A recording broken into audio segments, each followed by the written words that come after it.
গত সপ্তাহে আপনারা জানেন কক্সবাজার আমার একটা প্রোগ্রাম ছিল, তো হেলিকপ্টারে গিয়েছিলাম। ফেনী জেলা যখন পার হচ্ছি আমি দেখলাম তিনটা উইন্ড মিল ছিলেন তো, বিশাল পিলার, তিনটা চারটা পাখা থাকে। বায়ু বিদ্যুৎ কেন্দ্র, বাংলাদেশের প্রথম বায়ু বিদ্যুৎ কেন্দ্র এটা, মুহুরী প্রজেক্ট বলে এটার, সম্ভবত মুহুরী প্রজেক্ট। তো সাগরের বাতাসের ঝাপটায় এটা ঘুরে এনার্জি হয়, ইলেকট্রিসিটি উৎপাদন হয়। তো আমি পাইলটকে বললাম, ভাই এগুলো থেকে কেমন ইলেকট্রিসিটি উৎপাদন হয়? কয়, হুজুর একটু হয় না, কিছুই হয় না। কিছুই হয় না মানে? বলে, হুজুর বাংলাদেশে যত উইন্ড মিল আছে এটার পাখা একটাও ঘুরে না। আল্লাহ, বলেন কি? তাহলে যে কোটি কোটি টাকা ব্যয় করে যে উইন্ড মিল, কয় হুজুর উপরে ফিটফাট ভিতরে সদরঘাট। তার মানে কোটি কোটি টাকা দিয়ে এই উইন্ড মিল বানায়, এখানে কিছু নাই। দুর্নীতির আড্ডাখানা, আখড়াখানা বাংলাদেশ, ঠিক কিনা বলেন? হায় রে, জাপানিজরাও মানুষ, আমরাও মানুষ।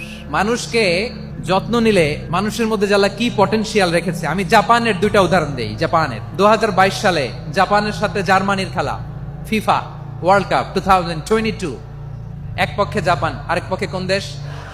ওই খেলায় জিতেছিল জাপান, জিতেছিল 22 সালের এই ফিফা ওয়ার্ল্ড কাপে জাপান ফুটবল খেলায় জিতে।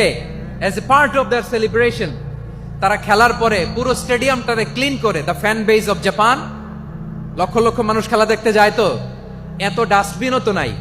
তো যারা ডাস্টবিনে জায়গা পায় নাই, তারা এই যে চকলেটের প্যাকেট, পানির বোতল, চিপসের প্যাকেট তারা এদিকে সেদিকে রেখে দিয়েছে।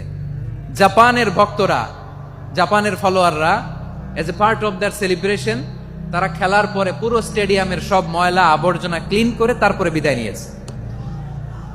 তাদেরকে কি ক্লিন করার দায়িত্ব দেওয়া হয়েছিল?